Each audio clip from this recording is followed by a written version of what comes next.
Hollywood didn't care if stars drank. It cared when alcohol slowed production, raised insurance costs, or scared sponsors. The moment that happened, loyalty ended fast. George Raft's reputation turns liability. New York never really left him. By the late 1930s, George Raft was already a major name in Hollywood. Gangster roles made him famous. Off-screen, the habits followed. Nightclubs, late hours, and heavy drinking were not rumors. They were routine. Studio executives knew where he went after filming ended and who he drank with. Raft spent long nights in Los Angeles clubs tied to East Coast figures. Prohibition was over, and alcohol flowed freely. Bartenders knew his order. Studio handlers knew his schedule the next morning might be a problem. Call sheets were adjusted. Meetings were pushed back. This was not dramatic chaos. It was quiet concern. Trade columns began to hint at it. Not scandal. Risk. Studios worried about reliability. Insurance companies asked questions. Raft did not miss entire productions, but his lifestyle started to clash with how studios wanted stars to behave. He drank hard, stayed out late, and refused to clean up the image. By the early 1940s, consequences appeared. Major roles slipped away. Parts went to actors with fewer complications. Raft turned down several high-profile films, including parts that later became classics. Some refusals were about pride. Others were about control. Studios were less willing to negotiate with someone they viewed as unpredictable. Alcohol was never cited in official memos, but it did not need to be. Executives spoke in code. Difficult, uncooperative, outside influences, nightlife connections, and heavy drinking were part of the same picture. Raft did not hide it. He showed up to public events visibly intoxicated. Photographers noticed. So did columnists.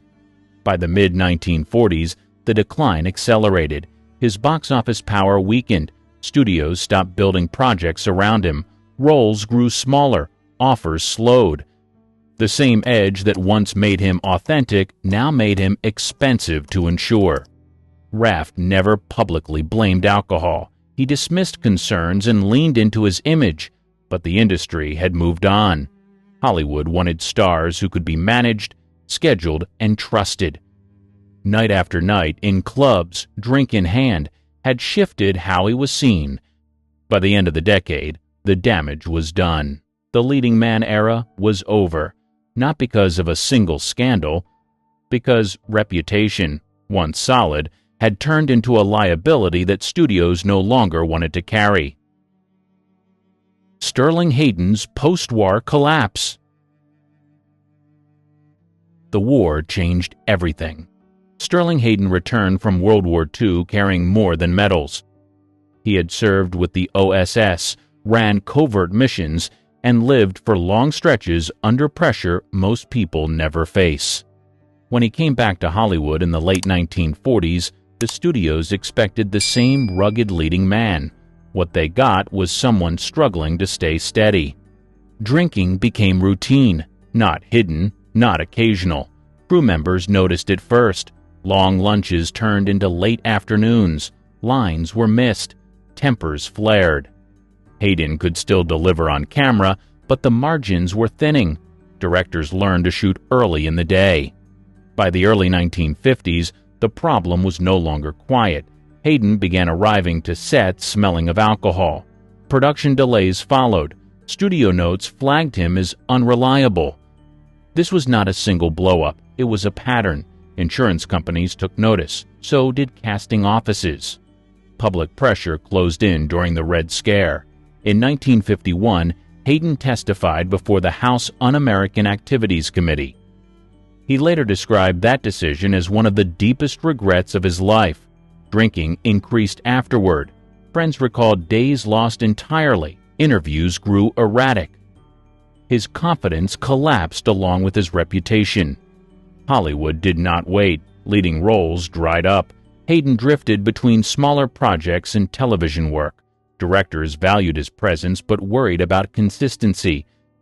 Some productions carried backup plans in case he could not finish.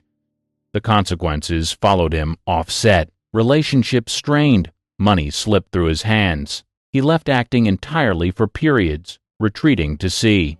Sailing became an escape when drinking did not stop. At times, he lived aboard his boat rather than face studios that no longer trusted him.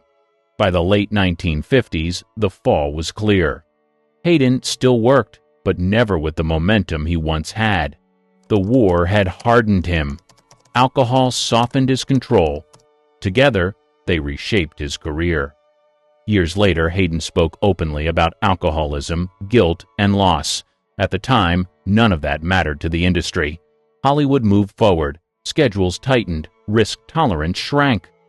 What remained was a powerful actor whose post-war years became defined not by talent, but by a steady unraveling that studios could no longer afford to manage.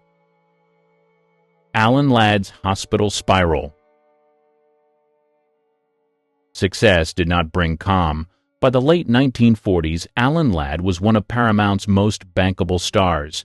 His quiet screen presence worked, but off-camera, anxiety ruled his life. He struggled with depression and insomnia. Alcohol became a nightly solution. Studio doctors knew, so did his handlers. Drinking started to interfere with work. Ladd arrived to sets exhausted. Lines slipped.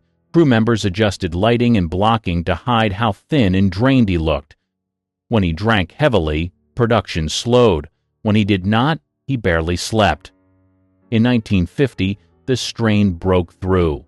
Ladd collapsed and was hospitalized after an overdose involving alcohol and sedatives. The studio called it exhaustion. Privately, executives worried about stability. Insurance carriers asked for guarantees. Doctors warned him directly that continued drinking could be fatal. He returned to work, but the pattern held.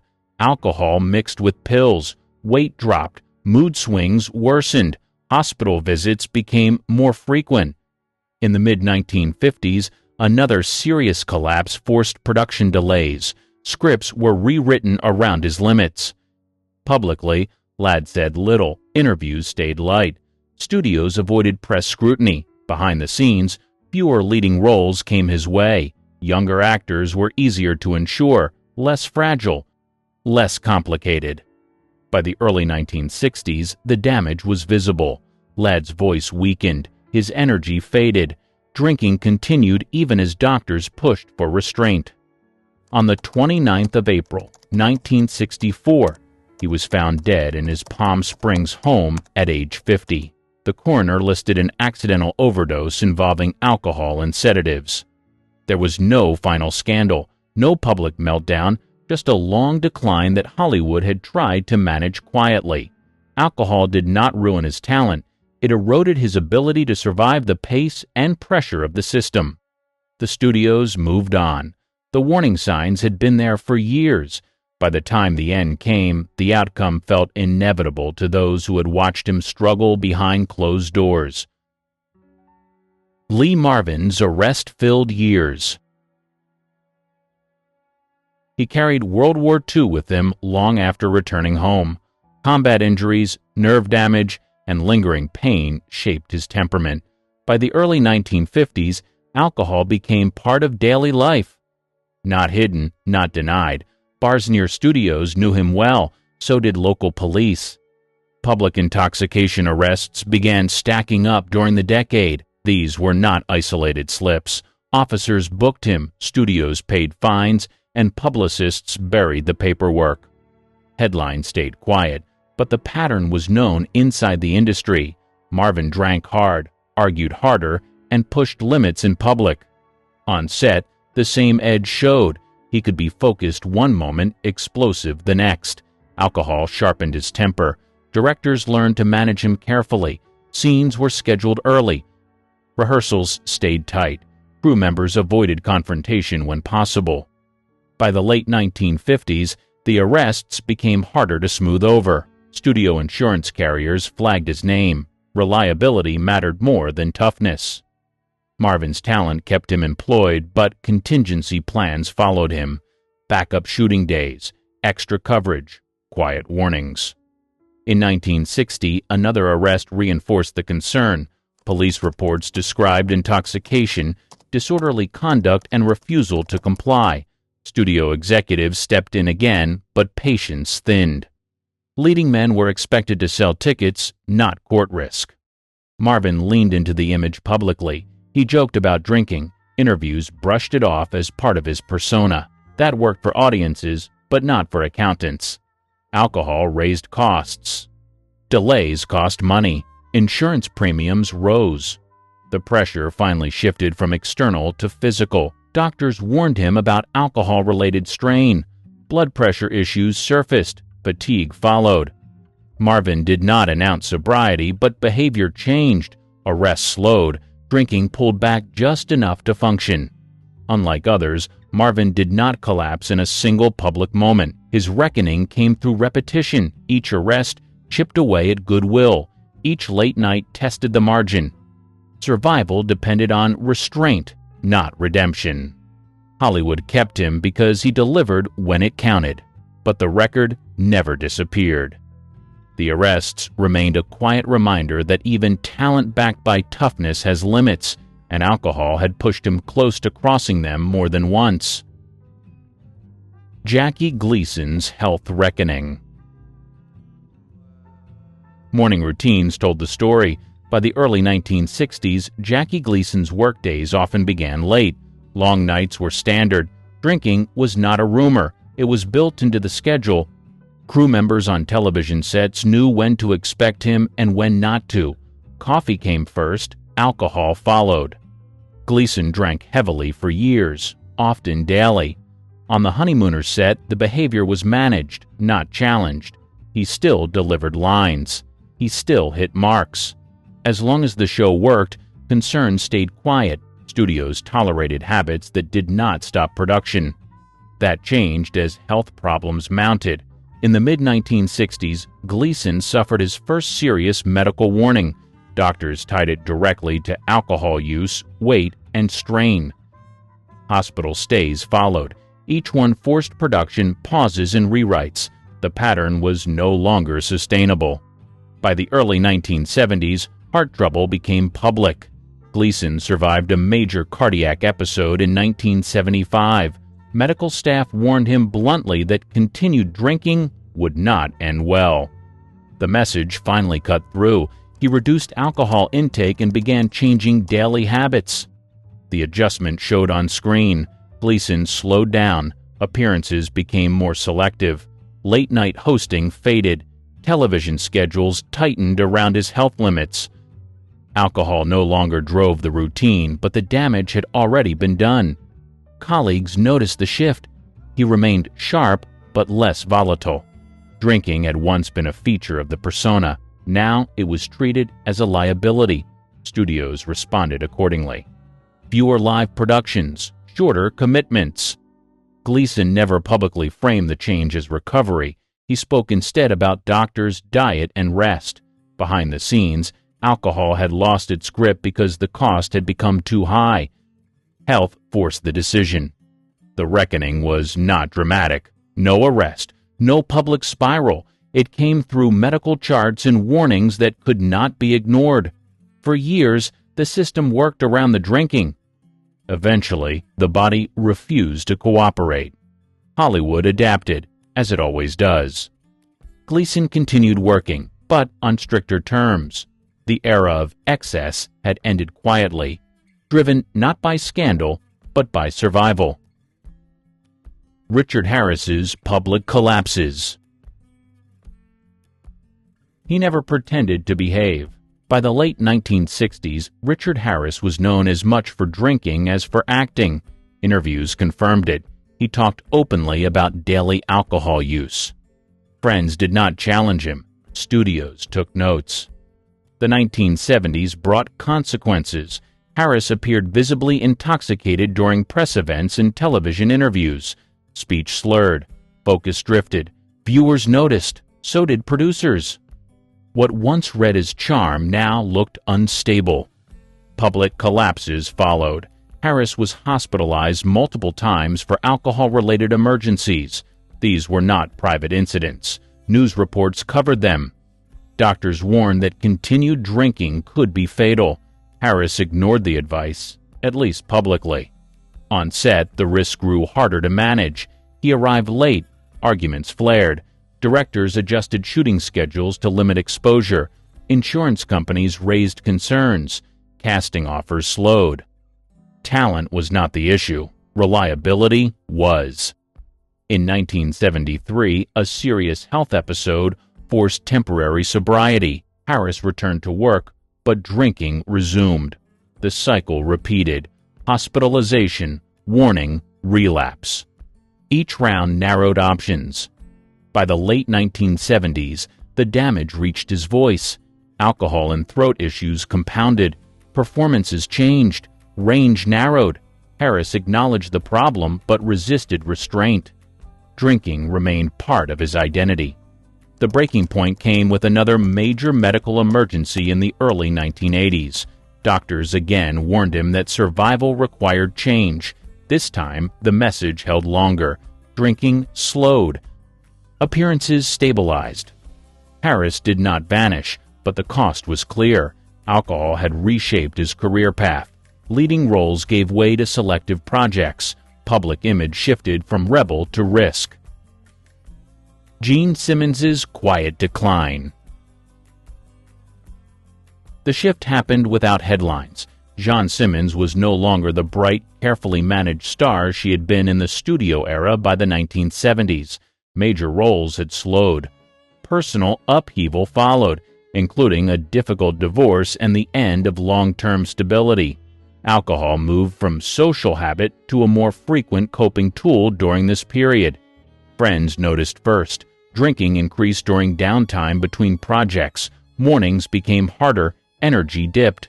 Simmons still worked, but the sharpness that once defined her performances began to soften. Directors adjusted expectations. Schedules stayed flexible.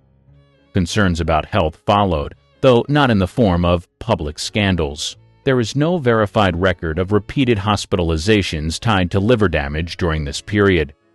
Studios kept personal struggles quiet, and press coverage often framed absences as exhaustion, stress, or routine health issues rather than substance-related problems. By the late 1970s and into the 1980s, her workload dropped sharply. Offers shifted toward television films, guest appearances, and smaller projects. Travel became more difficult. Drinking continued despite concern from those around her. People close to Simmons later described cycles of brief restraint followed by relapse. The most documented turning point came in 1986. Simmons entered treatment at the Betty Ford Center for Alcoholism, a decision linked to depression and the emotional impact of fewer roles following her divorce. This marked the point when the issue moved from private concern to public acknowledgement. Public appearances grew less frequent after that. When she did appear, observers noted fatigue and physical decline. Interviews avoided specifics, but concern was visible. Her focus shifted away from maintaining a demanding work schedule. By the late 1980s and 1990s, Simmons's health and personal stability took priority. Alcohol had moved from a background issue to a recognized risk she actively addressed. Work became sporadic. Recovery periods stretched longer. Studios no longer planned around her availability. On the 22nd of January 2010, Gene Simmons died at age 80. The cause was lung cancer. She was a longtime smoker, a factor widely noted in reports. There was no sudden collapse caught on camera, no single breaking moment. Her decline unfolded quietly, across changing schedules and personal struggles. The absence of scandal did not lessen the impact. Alcohol did not end her career overnight. It narrowed her world gradually, long before the final years arrived. The industry noticed late, but the record is clear. The damage came slowly, privately, and without the dramatic end often assumed. Rod Steiger's unsteady middle years. Success arrived early, and pressure followed close behind. By the late 1950s and into the 1960s, Rod Steiger was already regarded as one of the most intense actors in Hollywood. His performances were praised, his range respected. Off-camera, stability was harder to maintain. Alcohol became a regular presence during a period when his career demanded control. Steiger later spoke openly about drinking during these years. He described alcohol as a way to manage anxiety and insecurity, especially after major success. It did not explode into public scandal, but it crept into daily routines. Long nights bled into workdays. Focus slipped. Emotional volatility increased. Directors noticed changes. Steiger remained powerful on screen but unpredictable off it. Mood swings created tension on sets. Relationships with producers grew strained. He was not dismissed outright, but he became harder to work around. Projects stalled. Some offers quietly disappeared. By the late 1960s and early 1970s, the pattern worsened. Alcohol compounded existing depression. Steiger spoke later about periods of isolation and loss of confidence. Drinking did not improve performance. It deepened self-doubt and made consistency difficult. Work continued, but unevenly. One strong role might be followed by a long gap. The industry did not frame this as punishment. It was caution. Reliability mattered. Alcohol made schedules uncertain. The turning point came gradually, not through arrest or collapse. Steiger recognized that drinking was interfering with his ability to sustain work and personal relationships. He sought treatment and reduced alcohol use. The change was not immediate, but it was deliberate. By the late 1970s, his career stabilized. Performances regained focus. Directors noted improved reliability. Alcohol no longer dictated availability or temperament. Work followed. Van Heflin's fading reliability. By the early 1960s, Van Heflin was no longer operating from the position he once held. His peak years had passed, and leading film roles were becoming rare. As momentum faded, drinking increased. Not in public outbursts, in private routines that slowly interfered with work. Studios noticed the changes quietly. Heflin still showed up, but not with the same consistency. Call times slipped. Energy dropped between takes. Alcohol appeared during breaks, then closer to filming hours. Nothing explosive, just enough to raise flags. Casting departments tracked patterns. Reliability mattered more than reputation. Heflin's name no longer guaranteed smooth production. Insurance companies took note. Schedules tightened. Producers avoided unnecessary risk. Offers shifted toward television and smaller supporting roles. By the mid-1960s, the decline was clear. Film leads were gone. Television appearances became intermittent. Alcohol filled the space left by fewer calls and longer idle periods. Friends later described growing isolation. Drinking moved from social habit to daily routine. Health issues followed. Doctors warned him about cardiac strain and overall decline. Alcohol was cited as a contributing factor. Heflin did not publicly acknowledge the problem. There was no intervention staged for cameras. Life continued quietly, with work appearing only occasionally. Studios did not cut ties dramatically. They simply stopped building around him. Scripts went elsewhere. Younger actors replaced him. Heflin was not pushed out. He was edged aside by caution. On the 23rd of July, 1971, Van Heflin died of a heart attack at age 60. Medical reports referenced long-standing health concerns, with alcohol noted as a complicating element. The death did not shock Hollywood. The signs had been present for years. There was no single night when everything collapsed. The loss unfolded through missed opportunities, shortened schedules, and growing hesitation. Alcohol did not erase his ability. It made him uncertain in an industry that depends on timing. David Hasselhoff's viral wake-up. The clip was already everywhere before explanations arrived. In May 2007, a short home video surfaced online showing David Hasselhoff visibly intoxicated, struggling to stand, slurring words, and failing to finish a meal. Huh? But Only is this gonna... life. So what? You have me, you have Haley, you have Oh, shut. The footage was recorded inside his home during a relapse. His young daughter filmed it privately, hoping it would convince him to seek help. Once the file leaked, that intention disappeared. Within hours, the video spread across websites and news outlets. It did not require commentary. Viewers saw the moment play out in real time. No editing, no studio lighting, no publicists present.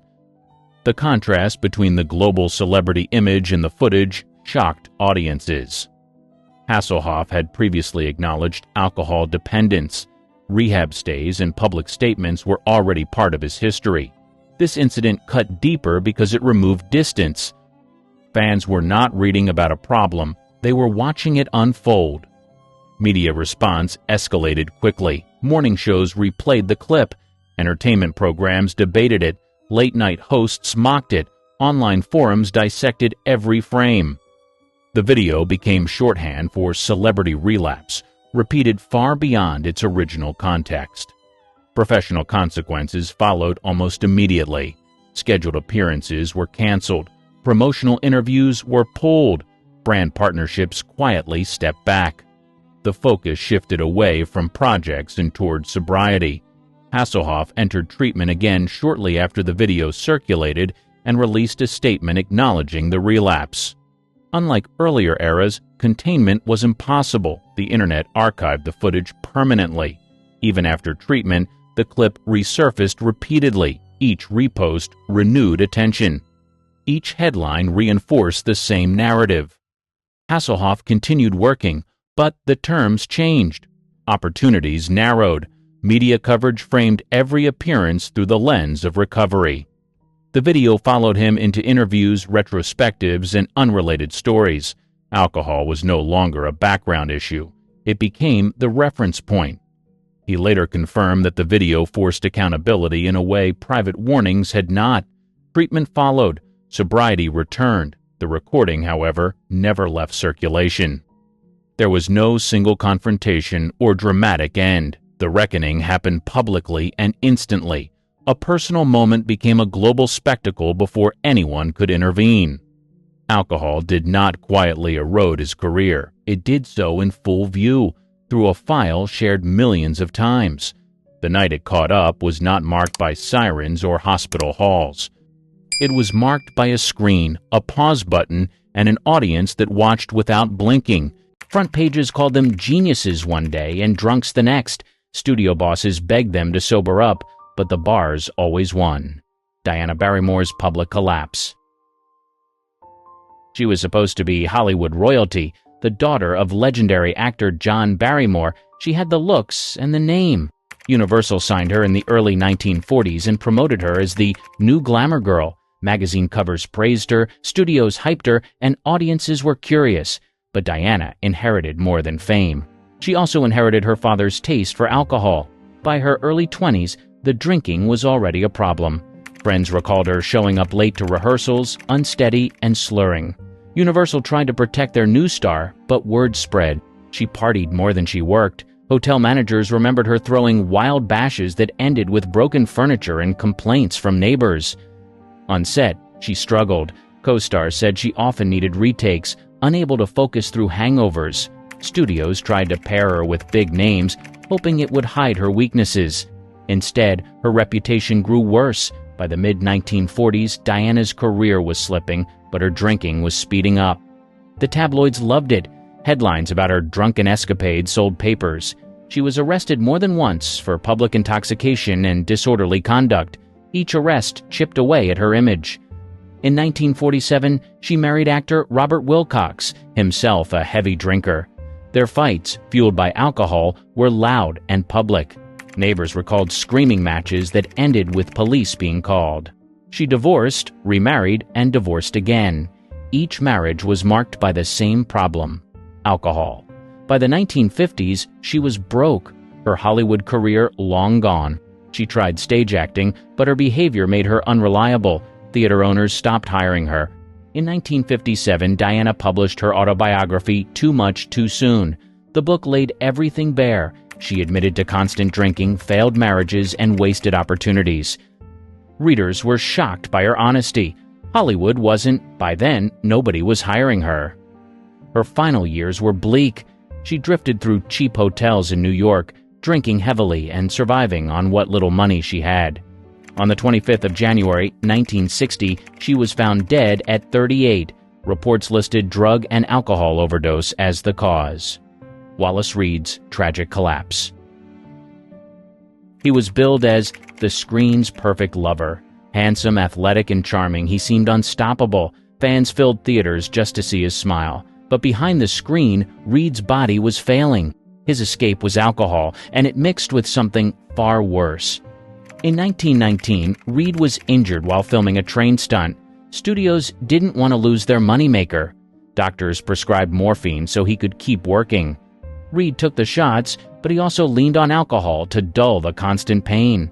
Soon, he wasn't just medicating, he was dependent. Friends recalled him drinking before takes, during breaks, and after the cameras stopped. By 1922, his health was impossible to hide. He collapsed more than once on set. His skin turned pale, his body thin. He entered sanitariums where doctors tried to wean him off. Reporters camped outside, desperate for details. Hollywood's golden boy had become Hollywood's hidden shame. His wife, Dorothy Davenport, fought to save him. She stood by his side as he moved between hospitals, still battling both the bottle and the needle. Friends described Reid shaking with withdrawal, begging for relief. He promised to quit, but the cravings never stopped. Alcohol remained his crutch. On the 18th of January, 1923, Reid died at just 31 years old. The official cause was complications from his morphine addiction, but everyone knew alcohol helped speed the decline. His death shocked fans who couldn't believe their matinee idol was gone. Dorothy turned her grief into a campaign. She toured the country warning about the dangers of drugs and drink, calling her late husband the industry's first cautionary tale. Frances Farmer's drunken outbursts. Police blotters told part of her story.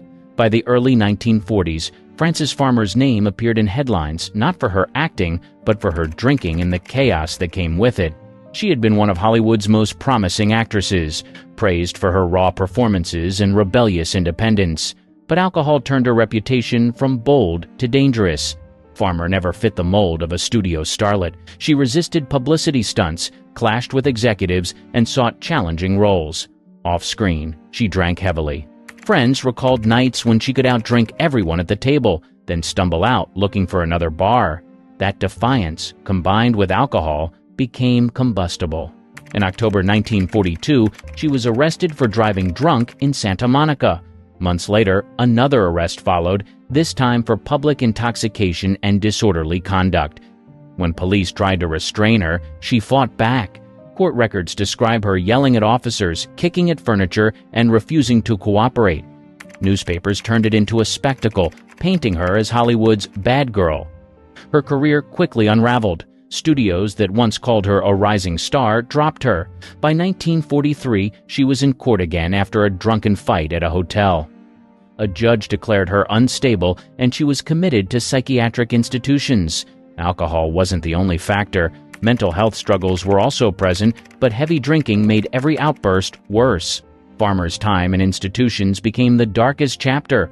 Reports and later accounts suggest she was treated harshly, even abusively. Biographers note that her alcoholism was cited repeatedly in medical records as part of her decline. She was released only to be arrested again for drunken behavior. The cycle repeated through the 1940s. In later years, Farmer tried comebacks on stage and television. But interviews showed the toll. Her face was hardened, her voice raspy. She admitted she still drank, though never as openly as before. Directors rarely took the risk of hiring her. On the 1st of August, 1970, Frances Farmer died of esophageal cancer at 56. Heavy drinking had scarred her health long before the disease finished the job. William Holden's lonely end. He was one of the biggest stars of the 1950s. He won an Oscar for Stalag 17, 1953, and became a leading man in classics like Sunset Boulevard and The Bridge on the River Kwai. He had the looks, the voice, and the charisma. What he also had was a drinking problem that grew worse as the years went by. Holden drank through much of his career. On sets, co-stars recalled him sneaking liquor into his trailer. By the 1960s, it wasn't a secret anymore. His face looked bloated, his speech sometimes slurred. Producers grew frustrated with his tardiness and mood swings. Interviews made it even clearer. He often appeared tipsy on television, laughing too loudly, answering questions with glassy eyes. He admitted his problem, but he couldn't stop. Friends described him as a man who could drink all night, sleep a few hours, then start again. His marriages collapsed under the weight of it. His long relationship with actress Stephanie Powers was marked by concern over his drinking, but Holden brushed off warnings. The 1970s deepened his dependence. While filming The Towering Inferno, 1974, crew members noted his exhaustion and short temper, often fueled by hangovers. He spent more time at bars than on set, but his reputation as a seasoned actor kept him employed. Hollywood had learned to look the other way. Holden's health began to decline. His liver was damaged, and doctors urged him to quit. He didn't. By the early 1980s, his drinking sessions stretched late into the night, often alone. He preferred isolation, keeping company with a bottle more than with people. On the 12th of November, 1981, his lifestyle caught up to him. Alone in his Santa Monica apartment, Holden fell and struck his head on a table while intoxicated. The cut wasn't fatal by itself, but he never called for help. He bled out slowly, undiscovered for days. He was 63 years old. The news stunned Hollywood. A man once admired for charm and talent had died in silence, undone by alcohol and neglect. Barbara Payton's barroom ruin. The tabloids loved her downfall. By the mid-1950s, Barbara Payton's name was less about glamour and more about booze, fights, and arrests splashed across front pages. Just a few years earlier, she had been one of Hollywood's rising stars, acting opposite James Cagney in Kiss Tomorrow, Goodbye, 1950, and Gregory Peck in Only the Valiant, 1951. But alcohol dragged her career from red carpets to barrooms in record time. Payton came to Hollywood as a model-turned-actress with ambition. Studios saw her as a blonde bombshell who could rival Lana Turner. She had the roles, the press, and the looks. What she didn't have was control. By the early 1950s, her drinking was already a problem. Friends remembered nights when she knocked back glass after glass, only to start fights with whoever was closest. One scandal destroyed her career almost overnight. Payton left her fiancé, actor Franchot Tone, for tough guy star Tom Neal. The triangle exploded when Neal beat Tone so badly he was hospitalized. Hollywood was appalled. Payton's name was linked to violence, booze, and betrayal. Studios blacklisted her. The rest of the decade showed her spiral. Arrest reports detailed drunk driving charges, public intoxication, and brawls in cheap bars.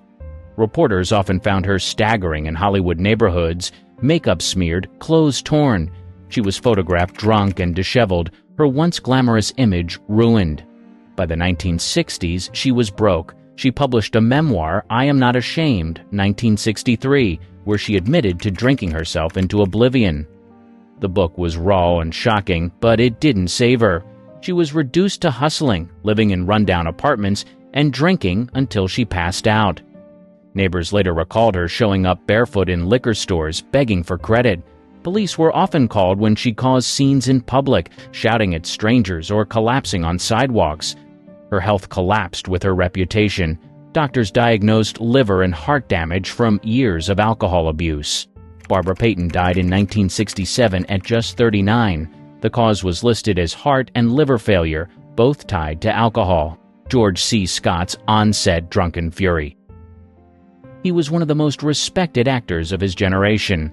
His performance in Patton, 1970, earned him an Academy Award, which he famously refused.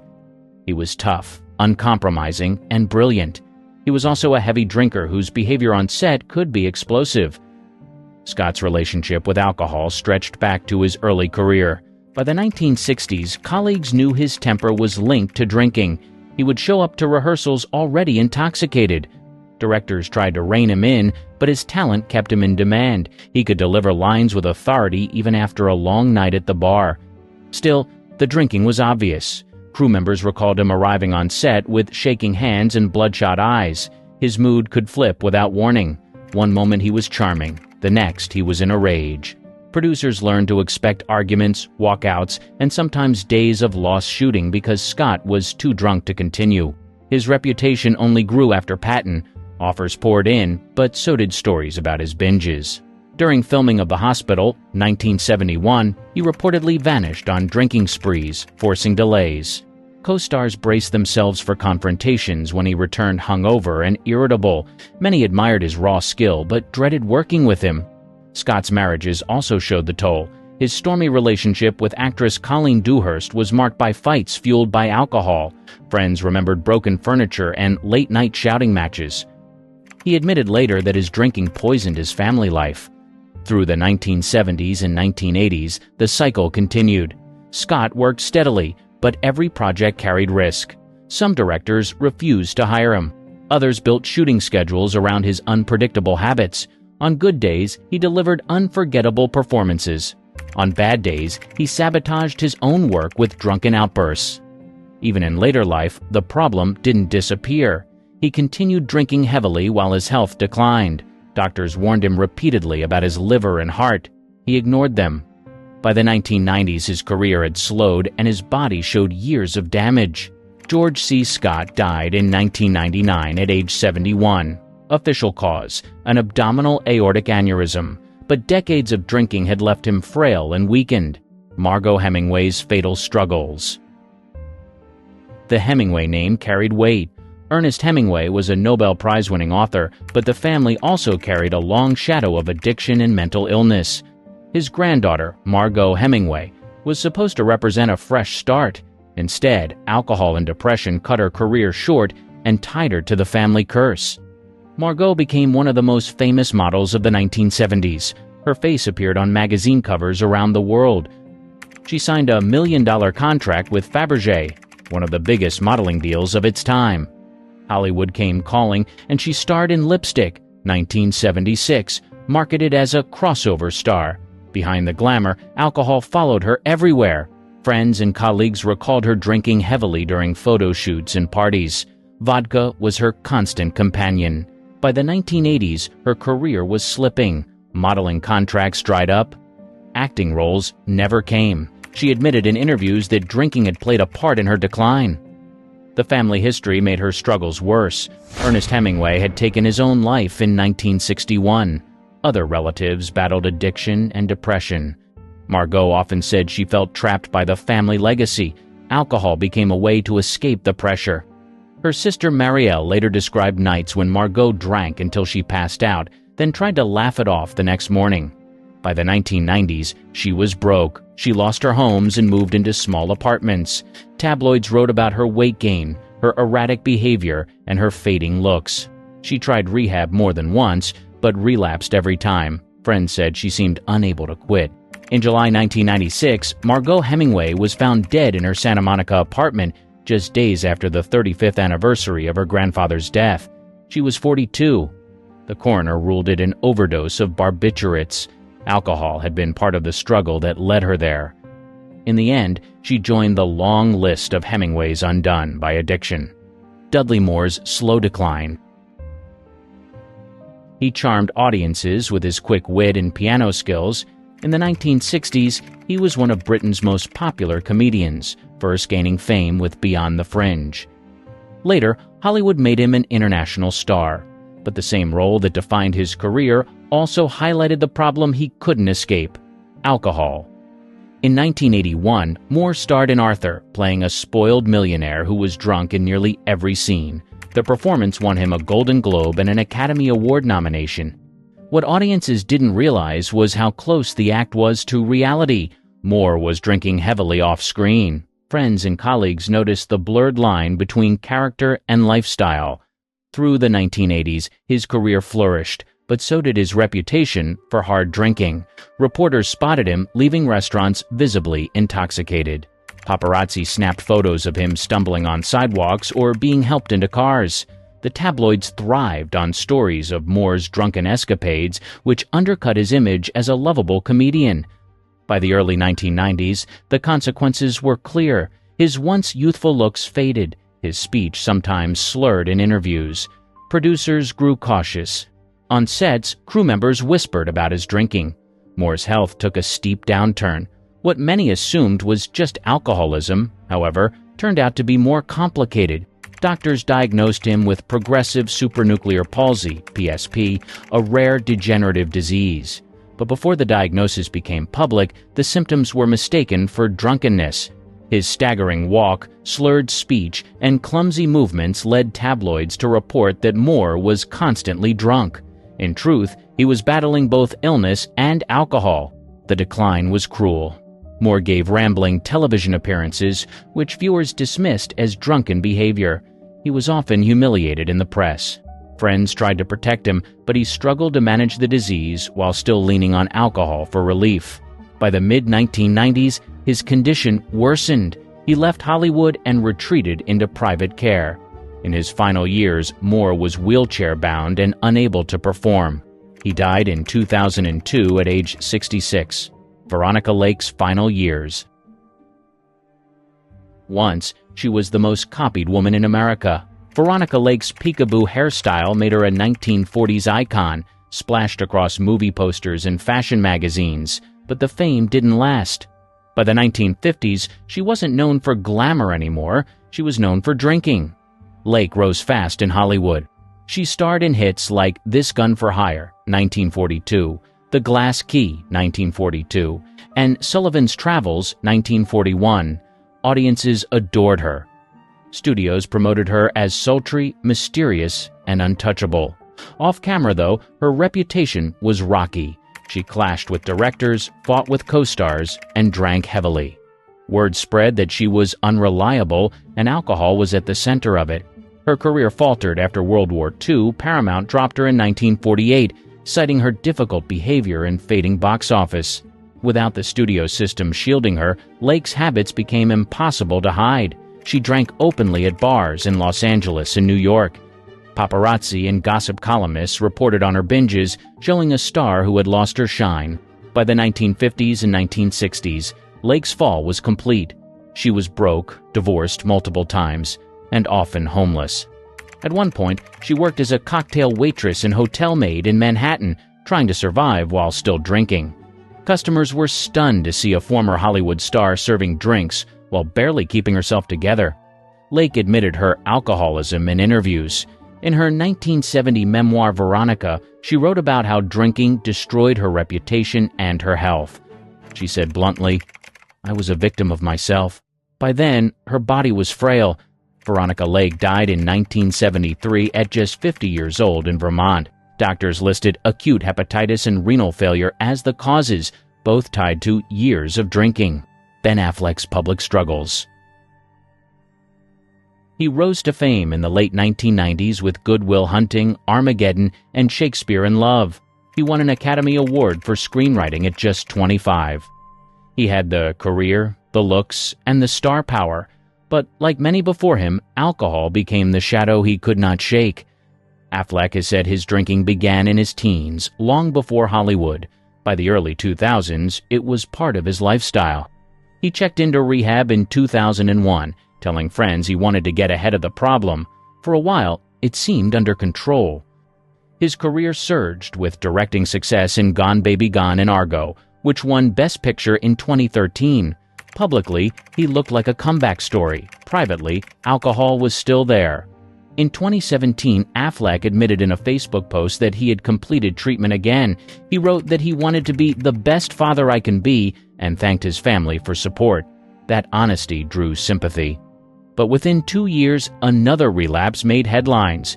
In 2019, paparazzi captured him stumbling outside a Halloween party in Los Angeles, visibly drunk. The footage went viral. Affleck later told reporters, "It happens, it was a slip." His struggles didn't end there. In 2020, he gave a rare, candid interview to the New York Times. He admitted drinking had wrecked his marriage to Jennifer Garner and called it the biggest regret of my life. Garner had staged interventions, driven him to rehab, and supported him through recovery. But Affleck kept falling back. Even while promoting films, his drinking often followed him. Paparazzi caught him at casinos late at night, escorted out after gambling binges. Photos of him looking exhausted, coffee in hand, became tabloid staples. Unlike stars of old Hollywood, his addiction played out under constant cameras. Every slip was broadcast worldwide. Affleck has continued to work, starring in The Way Back 2020, a story about a former basketball player battling alcoholism. The role mirrored his own struggles. He called filming it cathartic, admitting he poured his life into the performance. Ben Affleck's fight with alcohol is still ongoing. Unlike others on this list, his story is not finished. It would all start with a shot, then a glass, then it'll grow into a bottle, then 2 bottles. A lot of our favorite classic Hollywood stars had some vices that they were hiding from the cameras. The most dangerous was alcohol. Bottle by bottle, some of these stars were drowning in misery and addiction, but none of their fans had any idea. In this list, you'd be exposed to some of the Hollywood stars who fell victim to the tyranny of alcohol, who they were beforehand, and how they tried to navigate the hardships until their untimely demise. Jack Kerouac. In the heart of Lowell, Massachusetts, where the city's pulse beat with the rhythm of industry, a literary maestro named Jack Kerouac emerged into the world on March 12, 1922. From these modest beginnings, he later grew to become a voice destined to echo throughout the world. Growing up in a simple mill town, Kerouac's early years were marked by the hum of looms and the simplicity of immigrant life. However, as a wanderer at heart, his restless spirit found solace in the written word. He was a gifted writer with an insatiable curiosity, so he would write about topics and happenings in society, from life to drugs, and even the harsh reality of poverty. His words painted vivid portraits of a generation questioning societal norms, and his unique writing style became a beacon for those seeking a different path. However, hidden beneath the weave, his brilliance was a shadow that would ultimately dim the glow of his literary legacy. Kerouac's gift came intertwined with a severe drinking problem, a relentless companion that dogged his footsteps through the alleys of inspiration and the valleys of despair. His alcohol intake was excessive, but he used it as a coping mechanism to navigate the intricacies of Hollywood. Soon enough, fate had a horrible plan for him. One fateful evening, Kerouac's world took a harrowing turn. First, it started as a wave of nausea. The room spun, and the air grew thick with the weight of impending tragedy. He began vomiting blood, and everyone around him knew that whatever was going on was horrible. And so there was a desperate dash to the hospital, but sadly it became the last desperate act in the life of the great Jack Kerouac. Sadly, on October 21, 1969, the final chapter in Kerouac's tumultuous narrative unfolded.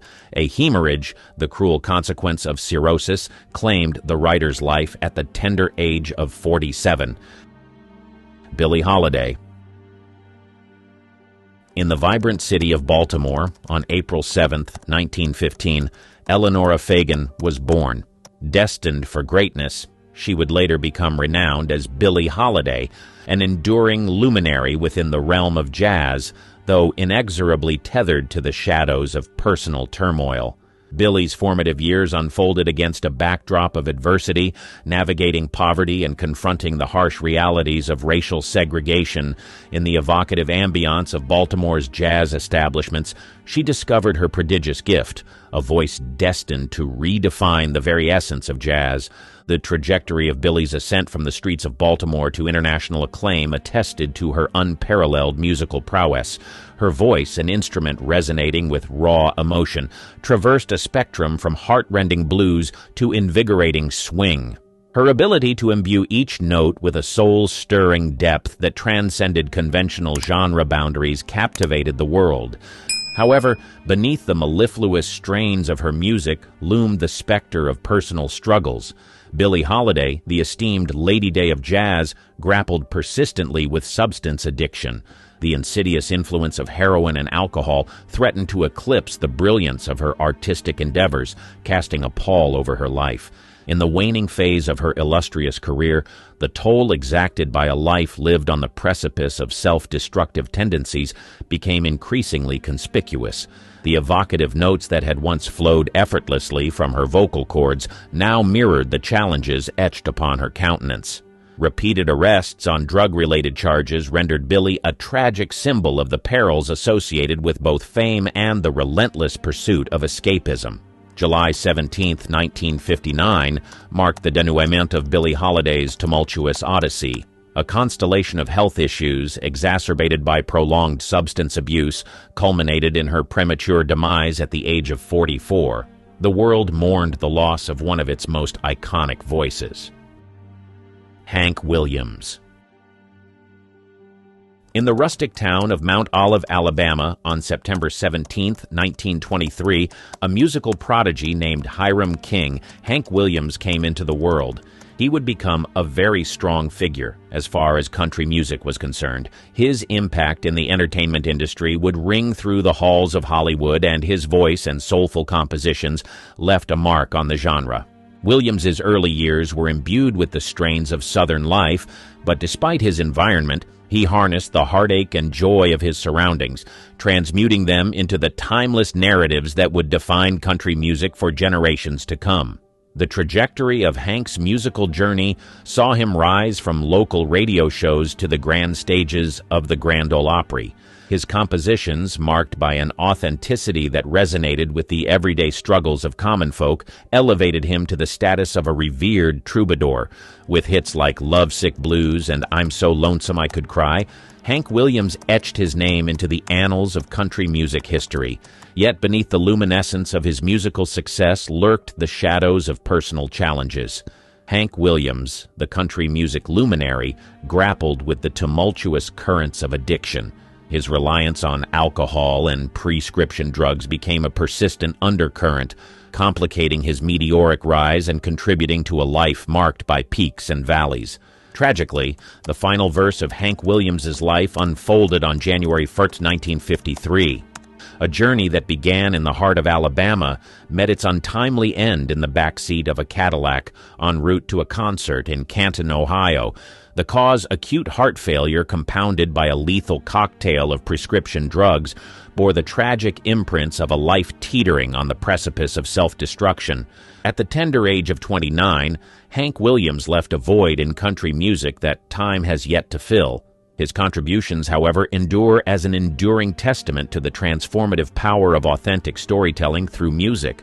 The lonesome whine of his steel guitar may have faded away, but the resonating impact of Hank Williams' legacy continues to echo through the vast landscapes of country music, an eternal tribute to the troubadour who sang from the heart for the world to connect to. John Bonham. Born as John Henry Bonham on May 31, 1948, was an iconic English musician renowned as the drumming powerhouse behind the legendary rock band Led Zeppelin. Celebrated for his unparalleled speed, potent drumming power, rapid single-footed kick drum technique, distinctive sonic imprint, and an innate feel for groove, Bonham stands as a pinnacle figure among the greatest and most influential drummers in the annals of music history. Dorothy Dandridge. Born on November 9, 1922 in Cleveland, Ohio, carved her place in Hollywood history as the first African-American woman to be nominated for an Academy Award for Best Actress. Despite her groundbreaking achievements, her life was marked by personal and professional challenges that eventually contributed to her tragic demise at the age of 42 in 1965. Dorothy Dandridge's career trajectory was notable for its highs and lows. In the 1940s and 1950s, she found success in films such as Carmen Jones in 1954, which earned her the aforementioned Oscar nomination. Dandridge's talent and beauty made her a trailblazer in an industry that was often reluctant to acknowledge the contributions of African-American performers. However, despite her success, she faced racial discrimination, limited opportunities, and the challenges of navigating Hollywood's segregated landscape. Behind the scenes, Dandridge grappled with personal demons, including issues related to alcohol. The pressures of fame, coupled with the racial prejudices of the time, took a toll on her mental and emotional well-being. Her marriage to Harold Nicholas, one half of the renowned Nicholas Brothers dance duo, ended in divorce in 1951. The subsequent financial strain and custody battles over her daughter Heroin intensified the challenges she faced. The 1950s witnessed a decline in Dandridge's career, attributed in part to the limited roles available for African-American actresses during that era. Facing financial difficulties and emotional turmoil, Dandridge sought solace in alcohol, contributing to a downward spiral in her personal life. By the early 1960s, Dorothy Dandridge faced a series of setbacks, both professionally and personally. She struggled to secure meaningful roles in an industry still grappling with racial biases. Financial hardships mounted, and her battle with alcohol intensified. Tragically, on September 8, 1965, Dandridge was found dead in her West Hollywood apartment. Her demise was officially ruled as an accidental overdose, with barbiturates identified as the cause. While alcoholism was not the sole factor contributing to her demise, it was one element in a complex web of challenges that included racial prejudice, financial strain, and mental health struggles. Thomas Ince. Born on November 6, 1882 in Newport, Rhode Island, was a cinematic pioneer whose impact on the early days of Hollywood's silent era was indelible. As a film producer, director, and innovator, Ince played a crucial role in shaping the trajectory of the burgeoning film industry. Ince's career soared during a time of rapid growth and experimentation in the film world. He co-founded Inceville, the first major studio in Culver City, and became known for implementing production techniques that laid the groundwork for modern filmmaking. Ince's keen business acumen and artistic contributions established him as a key figure in the evolution of Hollywood. Tragically, Thomas Ince's life was abruptly cut short at the age of 44 in 1924, shrouded in mysterious circumstances that would fuel enduring speculation. Officially attributed to heart failure, the circumstances surrounding his demise sparked rumors and controversy. Some theories suggested that alcohol might have played a role, adding a layer of intrigue to the narrative. The lack of clarity surrounding Ince's passing only deepened the mystery. Some accounts even proposed alternative scenarios, including rumors of foul play and elaborate cover-ups. The ambiguous nature of the situation allowed speculation to flourish, and questions lingered over whether there was more to Ince's demise than initially met the eye. The connection between Ince's lifestyle, health, and ultimate demise became a subject of fascination and debate. The allure of Hollywood's golden age often comes intertwined with tales of enigma and scandal, and Thomas Ince's untimely demise became a chapter in this complex narrative. As the film industry continued to evolve, the legend of Thomas Ince endured, not only for his contributions to cinema, but also for the mysterious circumstances that surrounded his departure from that stage of life. Dana Plato. Born on November 7, 1964 in Maywood, California, rose to prominence as a child actress in the late 1970s on the popular television sitcom Different Strokes. However, despite the early success and recognition, Plato's life would ultimately take a tragic turn, marked by a tumultuous adulthood marred by substance abuse and, notably, issues with alcohol. As a young actress, Plato portrayed the character Kimberly Drummond, the adoptive daughter of the wealthy character Mr. Drummond, on Different Strokes. The show's popularity thrust her into the limelight, but the pressures of fame, combined with personal struggles, foreshadowed the difficulties that lay ahead. Plato's transition from child star to adulthood proved challenging, and she faced the inevitable pitfalls that have befallen many young actors navigating the precarious terrain of Hollywood's expectations. Subsequently, she grappled with various personal and professional setbacks that contributed to a decline in her career. Notably, substance abuse, including alcohol, emerged as a formidable challenge in Dana Plato's life. The coping mechanisms she employed to navigate the complexities of fame and personal issues ultimately became destructive forces. The impact of addiction was evident in her struggles to sustain a stable and healthy life. Tragically, on May 8, 1999, at the age of 34, Dana Plato's life was cut short by a drug overdose and excessive alcohol. The circumstances surrounding her death underscored the devastating consequences of addiction, and the untimely loss served as a stark reminder of the vulnerabilities that accompany a life spent in the public eye. Jean Seberg.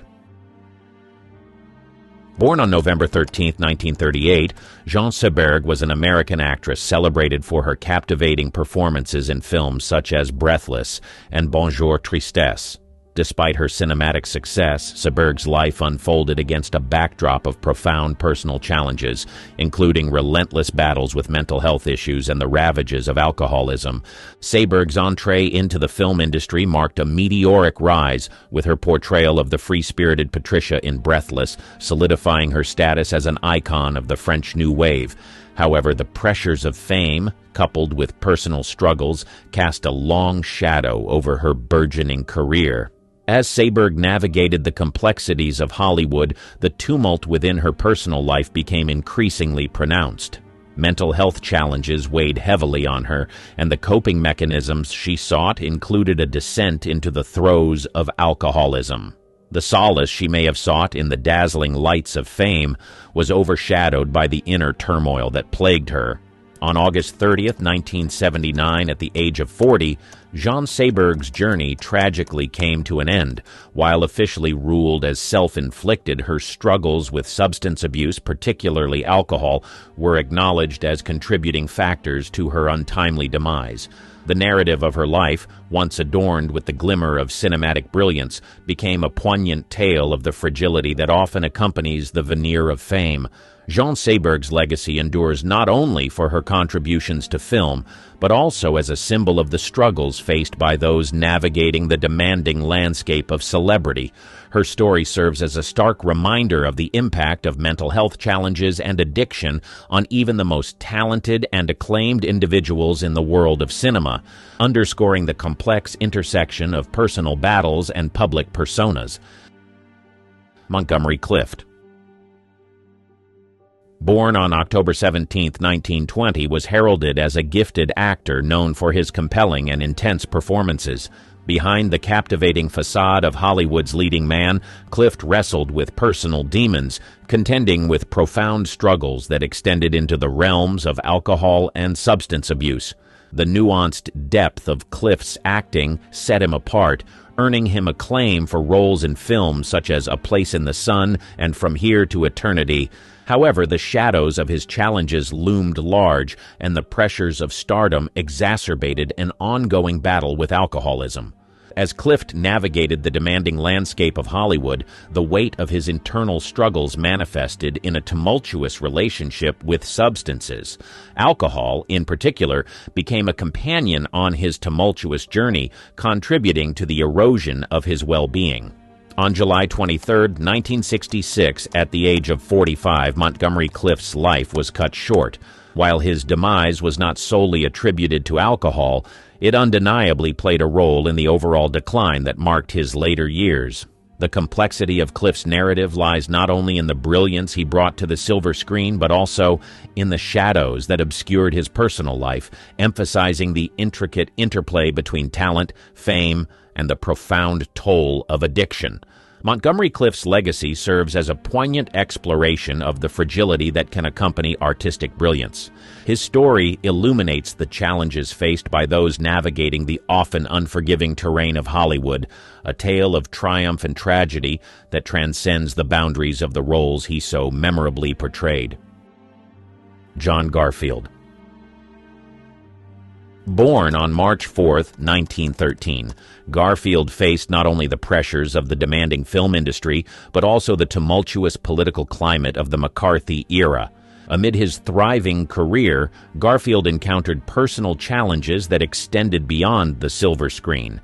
The political climate of the time cast a shadow over the entertainment industry, and Garfield found himself ensnared in the web of McCarthyism. Accused of having leftist affiliations, he became one of the many artists blacklisted during this dark period in American history.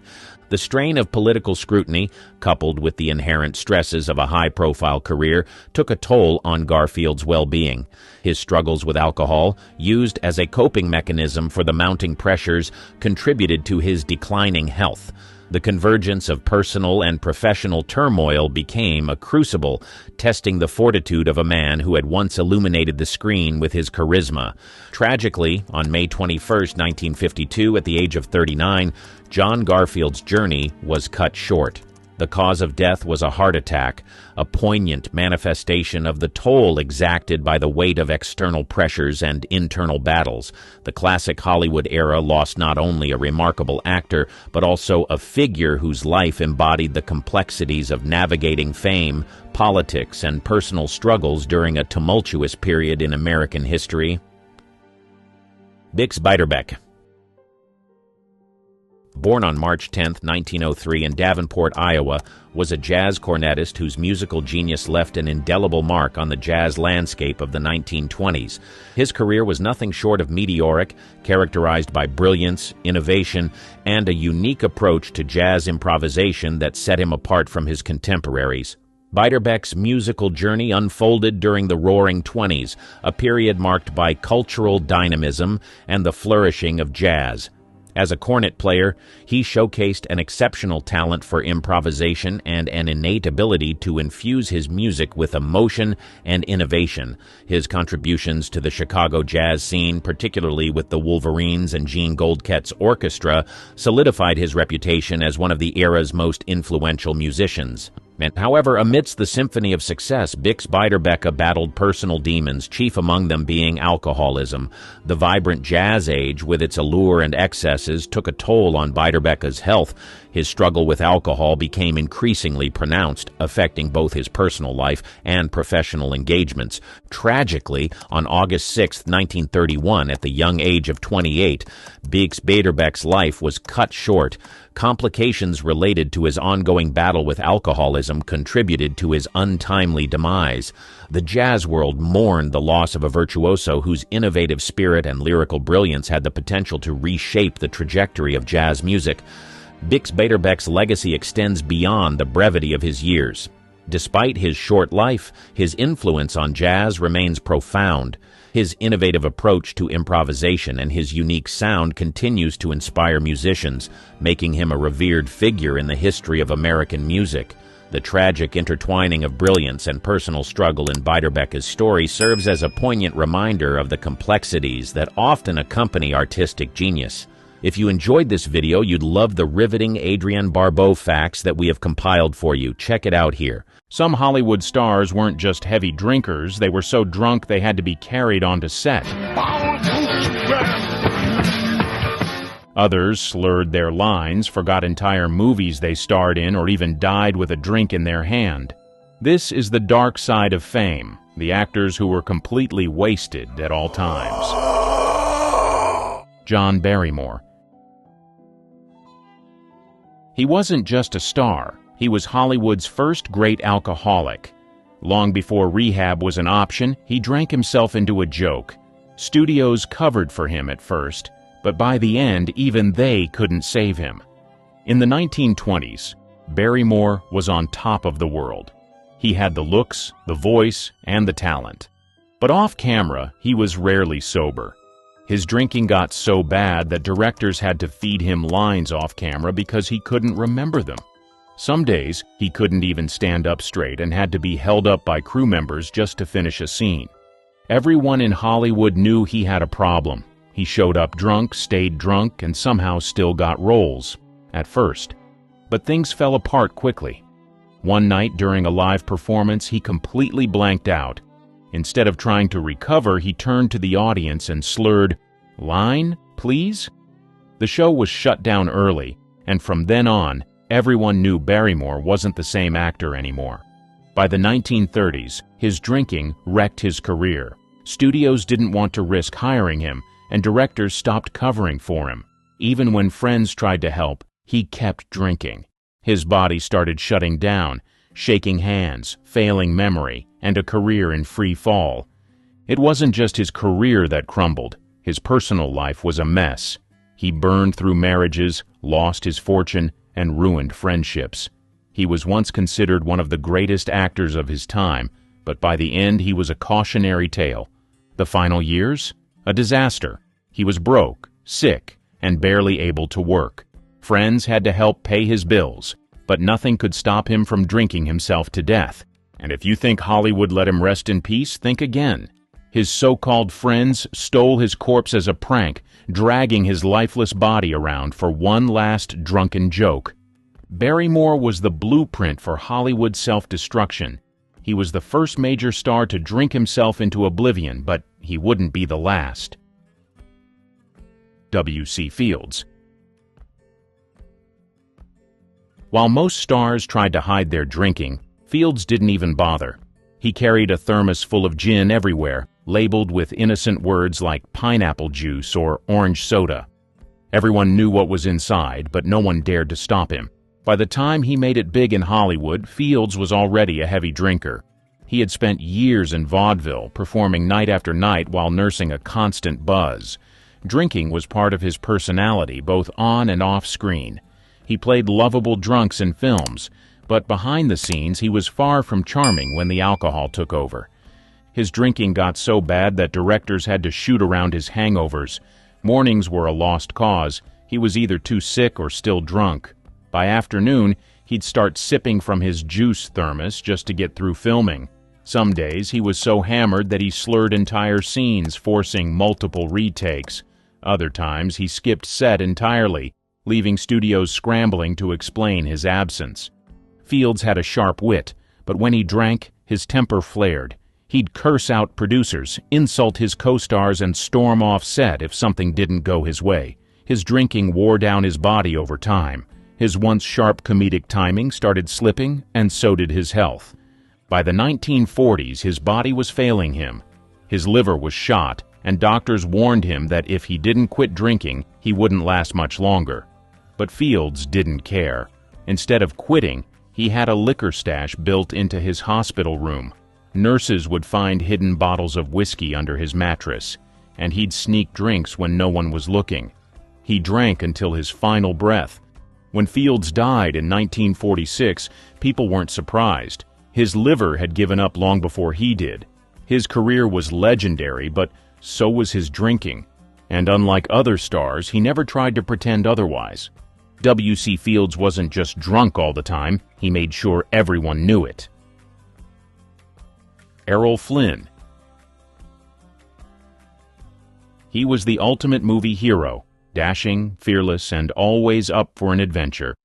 But off-screen, he was a reckless alcoholic who drank so much that even Hollywood couldn't keep up with him. If there was a bottle around, Flynn was already ahead of the game. Flynn's drinking wasn't just a bad habit, it was his lifestyle.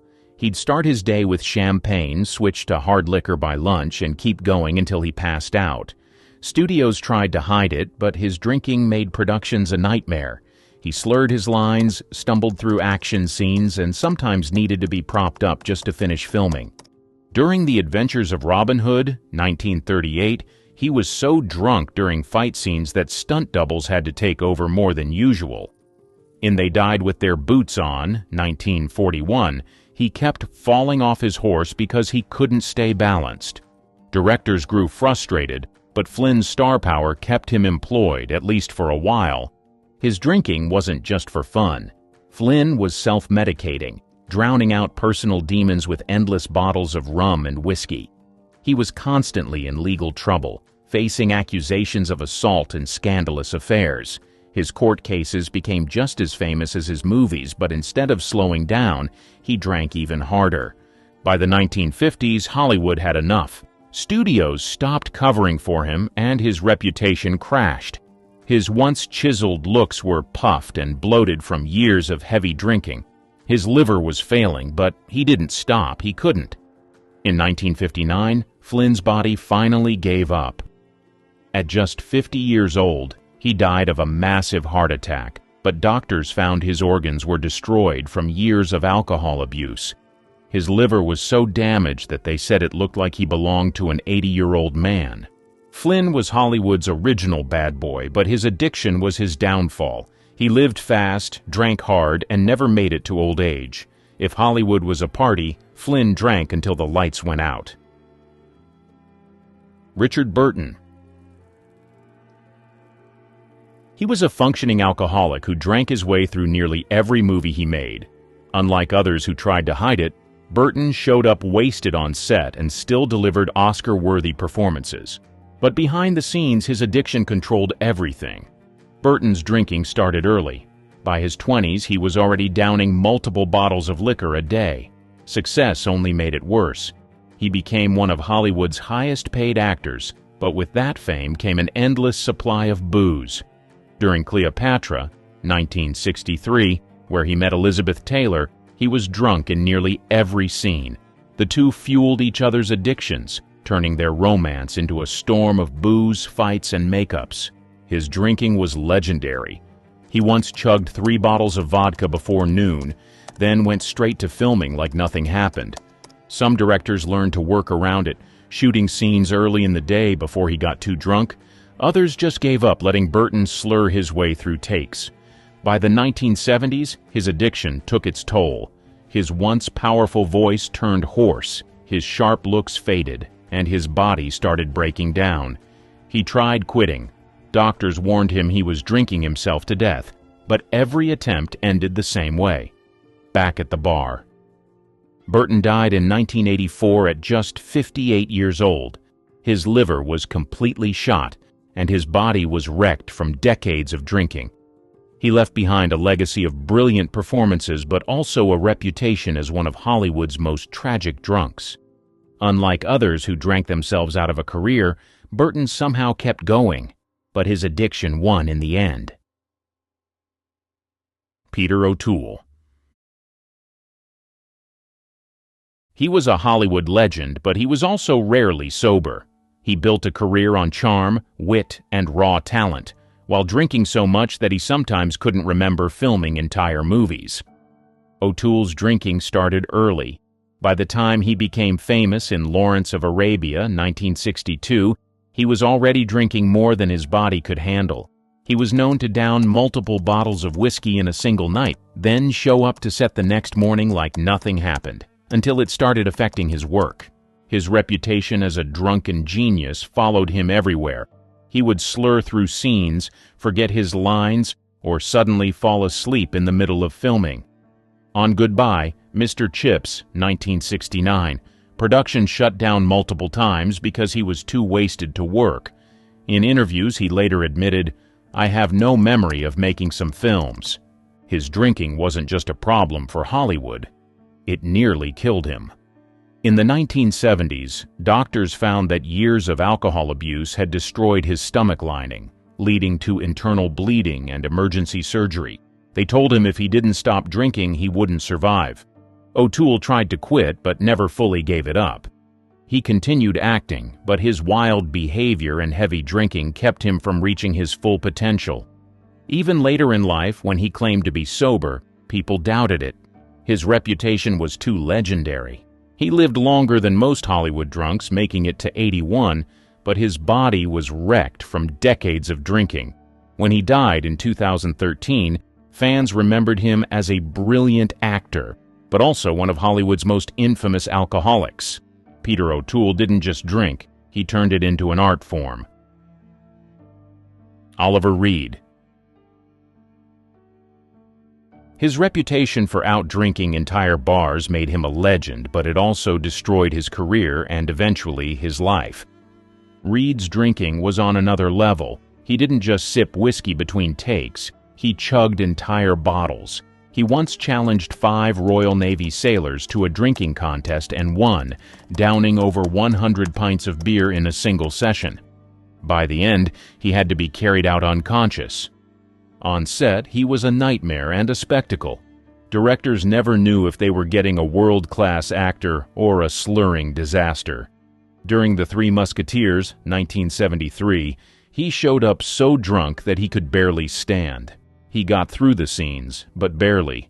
By the 1980s, his drinking had wrecked his reputation.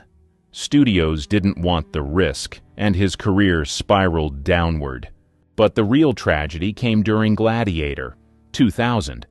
Reid had been given one last shot at a big role playing Proximo, but instead of staying focused, he went on one final drinking spree. While filming in Malta, he downed 8 pints of beer, 12 shots of rum, half a bottle of whiskey, and a few doubles of cognac, all in one sitting. That night, he collapsed and died of a massive heart attack. His death was so sudden that the film had to use CGI to finish his scenes. Reid had drunk himself to his own tragic ending. Oliver Reed's drinking wasn't just a problem, it was his identity. He outlived many of Hollywood's legendary drunks, but in the end, alcohol still won.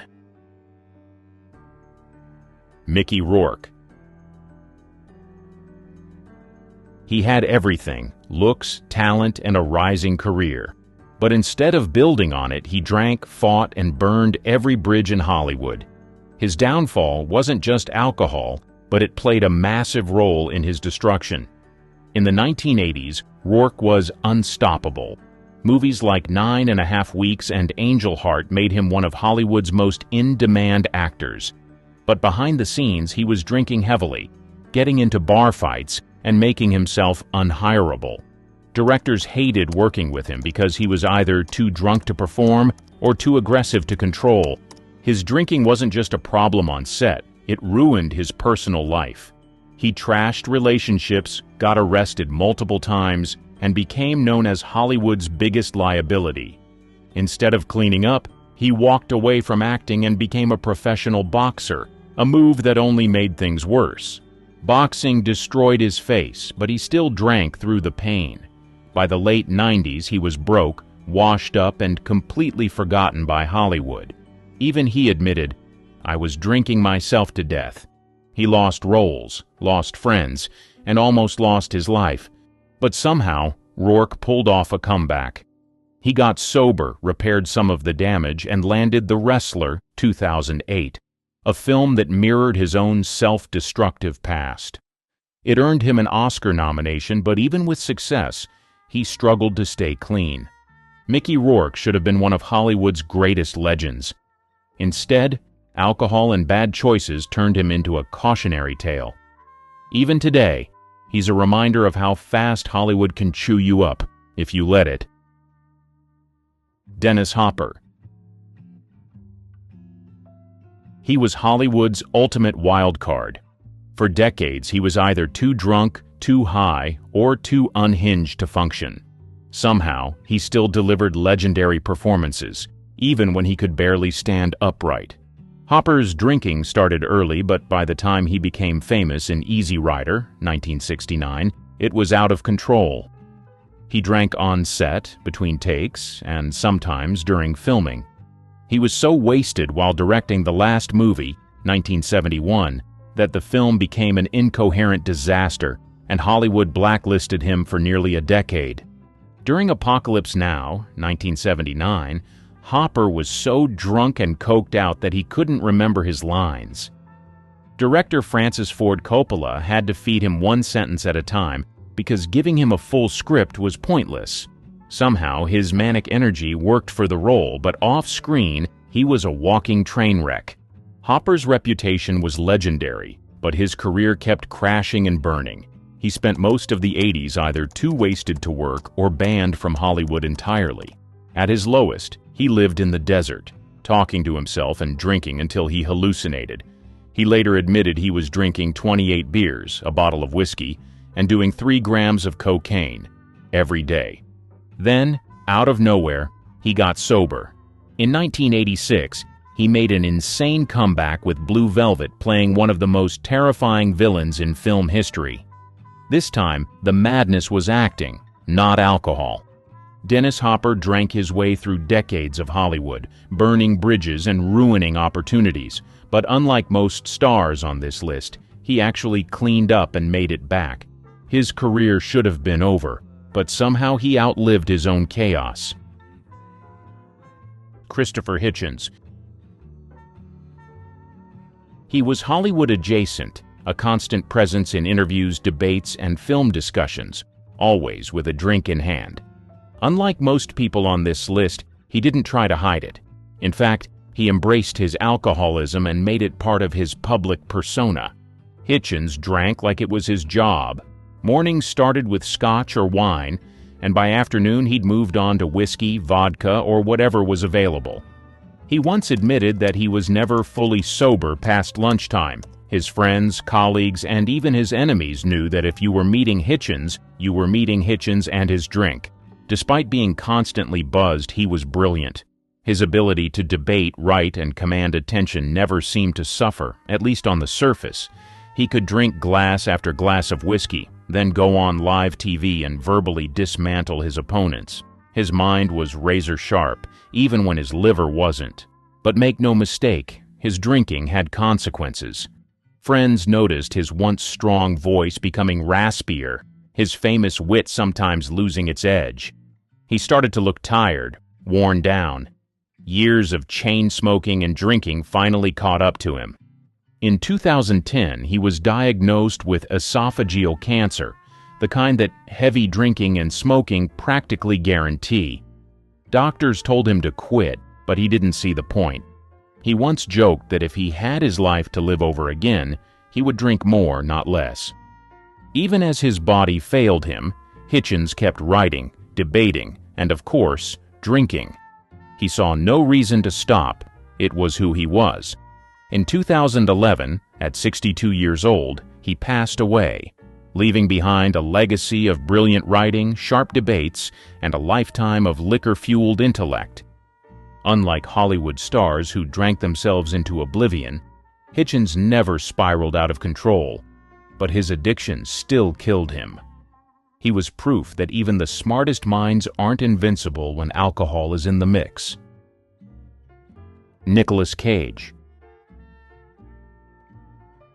Unlike the other names on this list, he is still standing, but his reputation as Hollywood's modern-day wildcard has been fueled by years of alcohol, erratic behavior, and bizarre public meltdowns.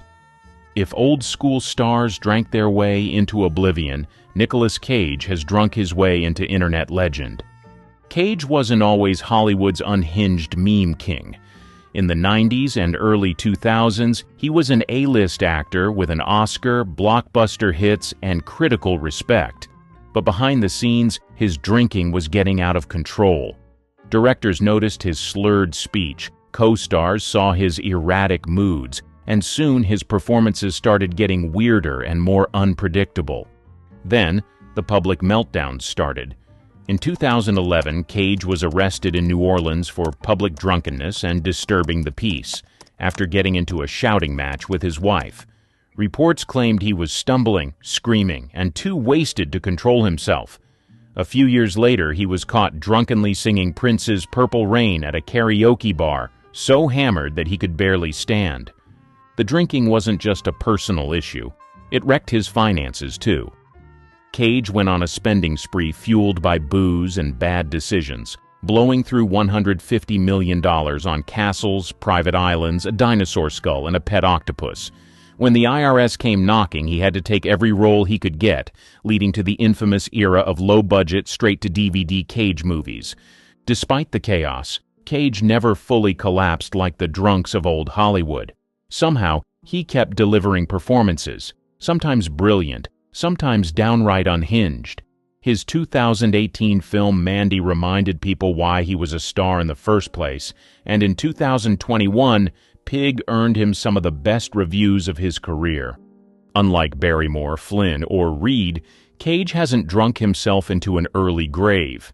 Yet. But his booze-fueled antics, erratic career, and bizarre public breakdowns make him the closest thing modern Hollywood has to an old-school drunken disaster. Whether he crashes completely or somehow reinvents himself again, one thing is certain: Nicolas Cage is never boring.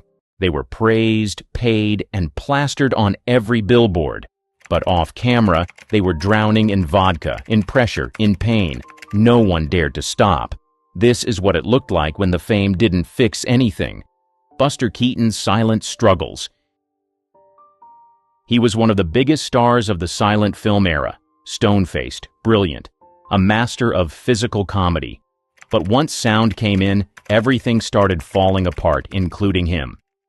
In 1928, he signed with MGM. That deal killed his freedom. Studios now controlled his scripts, his stunts, and eventually his drinking. He didn't take it well. At first, it was casual, just a few drinks after work. Then it turned into drinking on set. Then it never stopped. By 1930, Buster was showing up hungover, forgetting lines, and walking through scenes like a ghost. Directors had to cut around him. His timing, once perfect, was gone. He started drinking whiskey in his dressing room between takes. Some days, he didn't know where he was. Others, he just didn't care. He tried to hide it, but people noticed. His wife left him in 1932. He lost access to his kids. He went on drinking binges that lasted days. At one point, MGM assigned a full-time assistant just to keep him from falling apart mid-scene. Things hit rock bottom in 1934. Buster was found wandering the street, drunk and confused. He was committed to a sanitarium for exhaustion, but it was really to dry out. He escaped in a straitjacket, literally, climbed out a window and vanished. For the next few years, he was broke and out of work. He took whatever roles he could, often uncredited or in low-budget shorts. He kept drinking. His friends said he was lost, but they didn't know how to help. Rehab wasn't really a thing back then. You either pulled yourself together or you disappeared. In the early 1940s, something changed. He met a woman named Eleanor Norris. She was 20 years younger and didn't drink. Somehow, she helped him stop. Slowly, Buster came back. He started writing again, got some TV gigs, even returned to MGM as a gag writer. He never drank like that again. Tallulah Bankhead's Martini Mornings.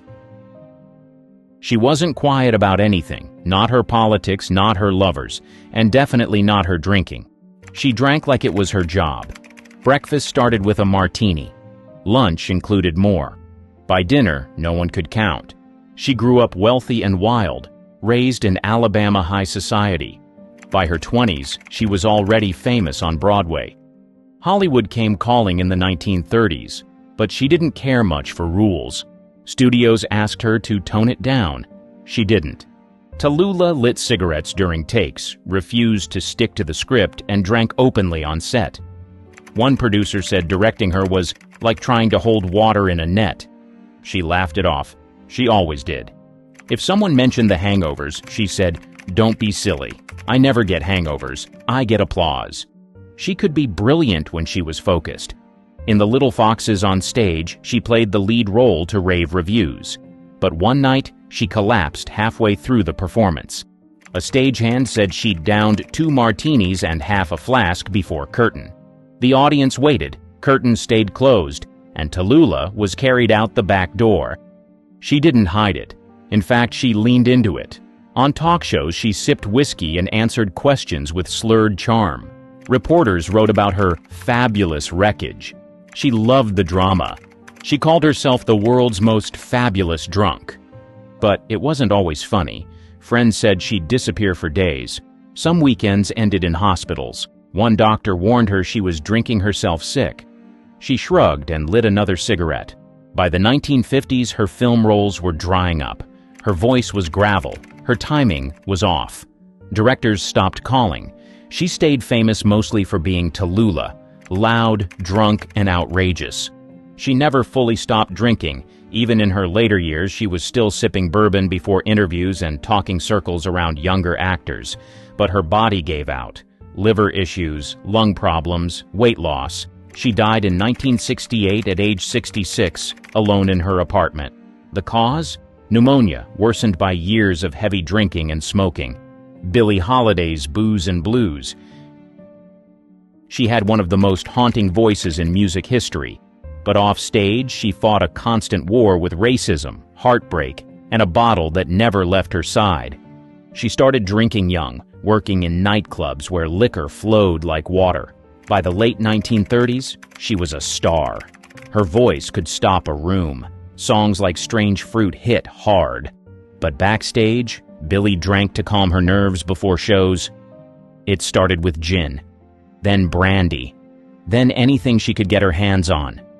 In the early 1940s, her fame exploded. So did her addiction.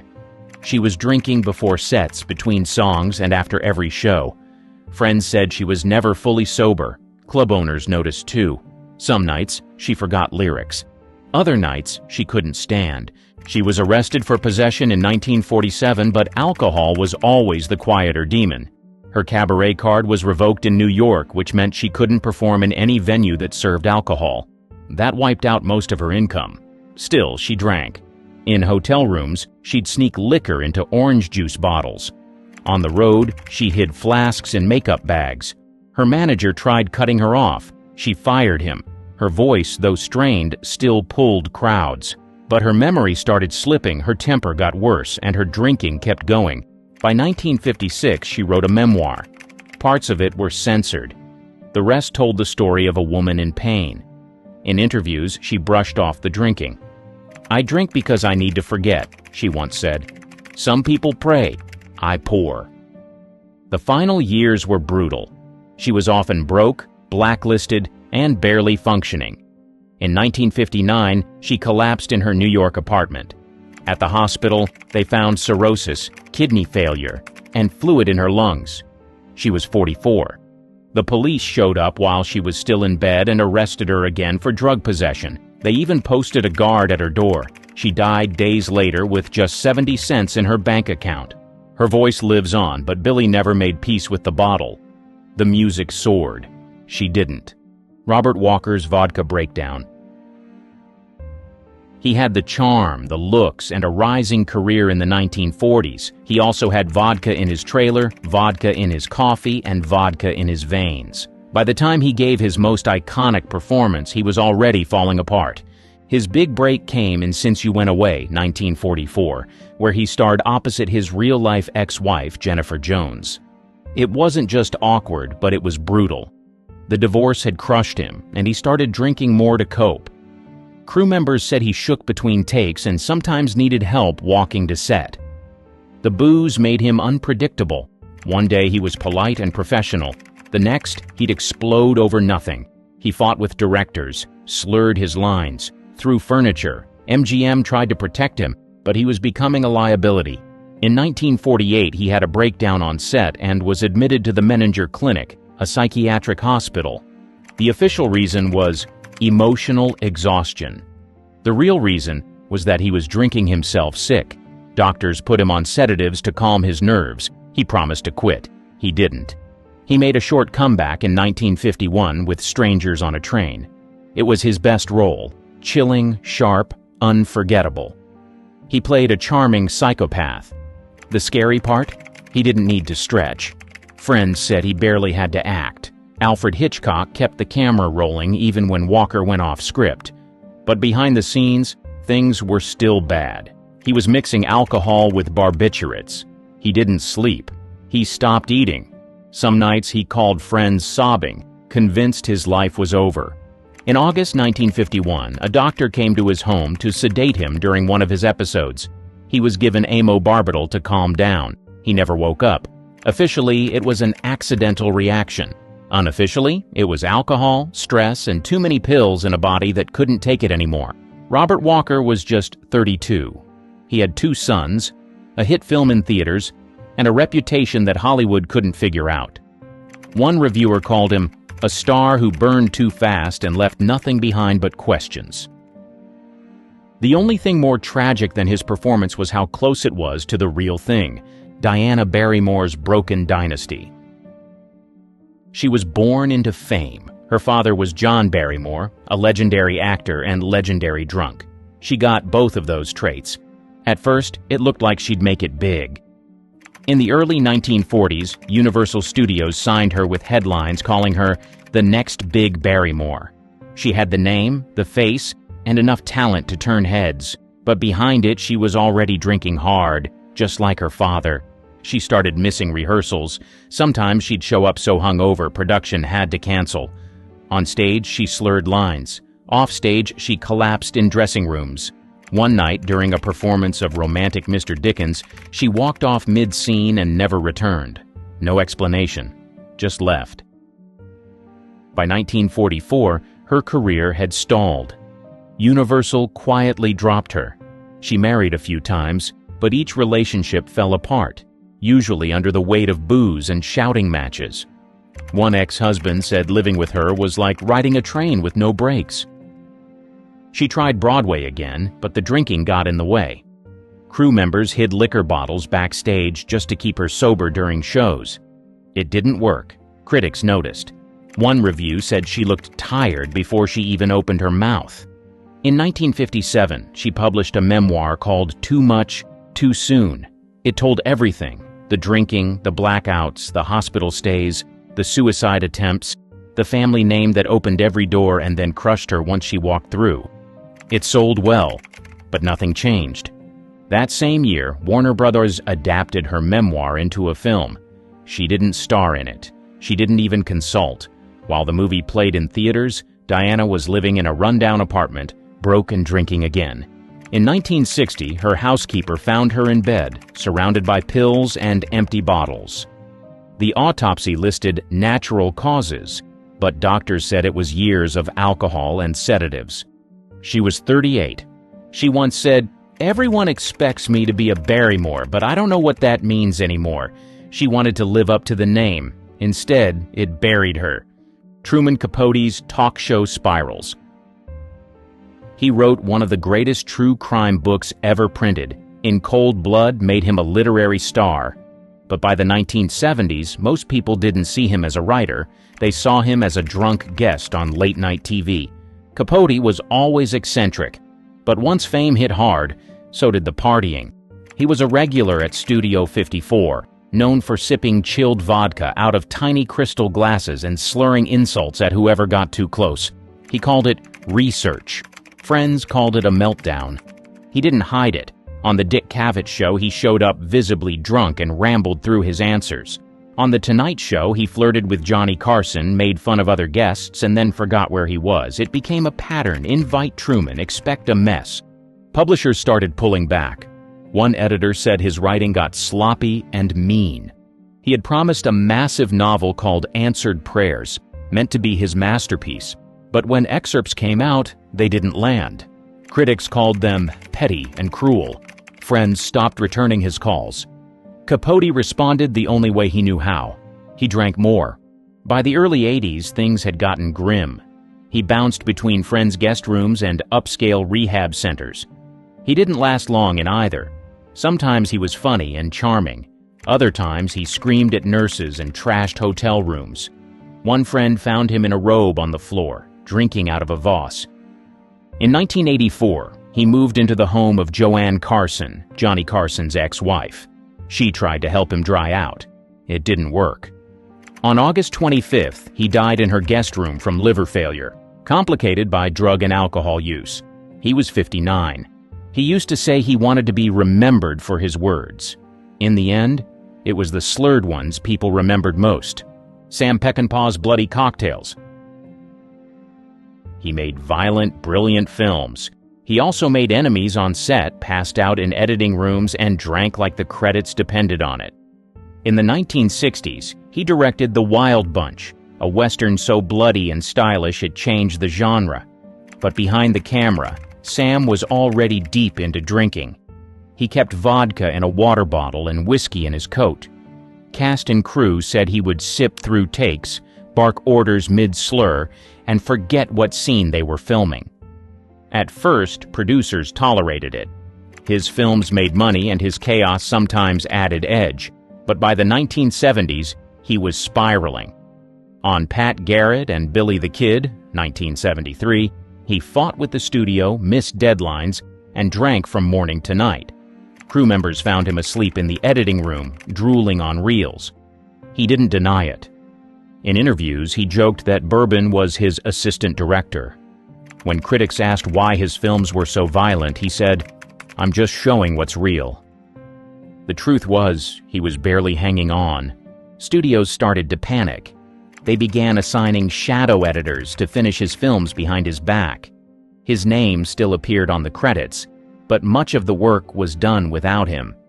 He lashed out, but the studios held the power and the checkbook.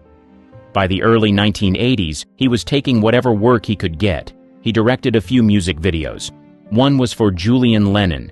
Between takes, he drank alone in his trailer, coughing and shaking. His hands were too unsteady to hold a camera. He gave orders from a folding chair. Sam Peckinpah died in 1984 from heart failure. Doctors pointed to years of alcohol abuse as a major cause.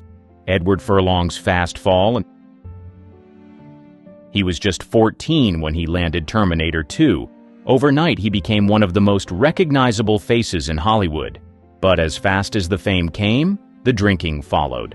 By the late 90s, Furlong's teen idol days were over, and he was drinking hard. It wasn't just beer at parties. Friends said he'd start the day with vodka and keep it going until he passed out. He still landed roles, American History X, Detroit Rock City, but directors had to work around his behavior. He'd show up late, forget lines, or vanish during breaks. The press caught on. In 2001, he was arrested for trying to free lobsters from a tank in a Kentucky grocery store. Drunk, of course. The charges were dropped, but it made headlines. He laughed it off. Then he got arrested again and again. In 2004, he entered rehab. It didn't stick. Later that year, he was spotted staggering out of a club in Los Angeles, glassy-eyed and barely able to stand. Paparazzi caught the whole thing. He tried to stay out of sight, but the photos followed him everywhere. Then came the restraining orders. His ex-girlfriend accused him of violence while intoxicated. In 2010, he was banned from seeing his son after testing positive for alcohol. The court records show a pattern: relapse, arrest, rehab, repeat. Studios stopped calling. He lost the role in Terminator 3. By 2013, he was facing jail time and showed up in court looking pale, bloated, and exhausted. The judge ordered another rehab stint, his fifth. In 2019, he claimed to be sober and was briefly brought back for Terminator. Dark fate, though his appearance was limited to digital footage. He said it felt like a second chance. Whether it stuck is unclear. Mischa Barton's Vodka Fog. In the early 2000s, she was everywhere. After the OC launched her to fame, she became a fashion icon, a tabloid fixture, and a regular on red carpets. But behind the flashes and premieres, the drinking was building fast. She was only 17 when the show started. By 19, she was hitting LA clubs almost nightly. Paparazzi followed her from bar to bar. Photos showed her stumbling out of back doors, getting into cars barefoot, or clutching energy drinks that weren't just energy. Friends said vodka was her go-to. In 2007, it all caught up with her. On December 27th, she was pulled over in West Hollywood. She had no license, failed a sobriety test, and was charged with DUI. Officers found illegal substances and an open bottle of alcohol in the car. She was booked, photographed, and released the next morning. The story made national headlines. She entered rehab shortly after, claiming it was for exhaustion. But insiders said it was about more than that. Her behavior had become erratic. She stopped showing up for meetings, lost roles, burned bridges. Even her management team backed away. In 2009, things took a darker turn. Police were called to her LA home for a mental health check. She was placed on an involuntary psychiatric hold. Later, she said the incident was triggered by stress and medication, but alcohol was still in the picture. Over the next few years, she tried to rebuild, but the pattern didn't break. More nights out, more shaky interviews. On the Hill's New Beginnings in 2019, she opened up about how fame and pressure pushed her into unhealthy habits. She didn't name the substances, but the implication was clear. Barton said she wanted to stay sober, but her history was hard to ignore. For a long time, she wasn't an actress in control. She was a walking headline. The stardom came fast. The crash came faster. Mischa didn't just lose momentum. She got swallowed by the fog. Shia LaBeouf's unraveling on-screen. He didn't just party. He unraveled in public. The arrests, meltdowns, and blackouts, alcohol was behind nearly all of it. After Transformers made him a global name, Shia drank hard behind the scenes. On the set of Lawless, 2012, he admitted he got drunk on real moonshine to get into character. "I didn't know any other way to do it," he said. Co-stars noticed. He was erratic, unpredictable, sometimes slurring before lunch. That same year, he was spotted at a London pub stumbling into fights and being escorted out. The footage made the rounds online. His team blamed stress. Fans blamed the bottle. In 2014, things got worse. At a performance of Cabaret in New York, he was arrested for smoking indoors, shouting at the cast, and slapping someone on the rear. He was reportedly drunk when police arrived and had to be fitted with a face mask at the station. The next day, he apologized. A week later, he was drinking again. More arrests followed. In 2015, police picked him up in Austin, Texas, after he ran through traffic screaming at strangers. Officers said he smelled like booze and couldn't stand still. He tried rehab, then relapsed. Over and over. In 2017, a viral video showed him cursing out officers during a drunken outburst in Savannah, Georgia. "You're going to hell, straight to hell," he said, slurring and red-eyed. It wasn't his first arrest that year, or his last. He later admitted he was drinking to deal with fear. "I didn't want to be an actor anymore," he said. "I wanted to disappear." Instead, he kept showing up in headlines, drunk, damaged, and out of control. Therapists diagnosed him with PTSD and complex trauma. Rehab helped briefly, then more court dates, more apologies. Even when sober, the damage lingered.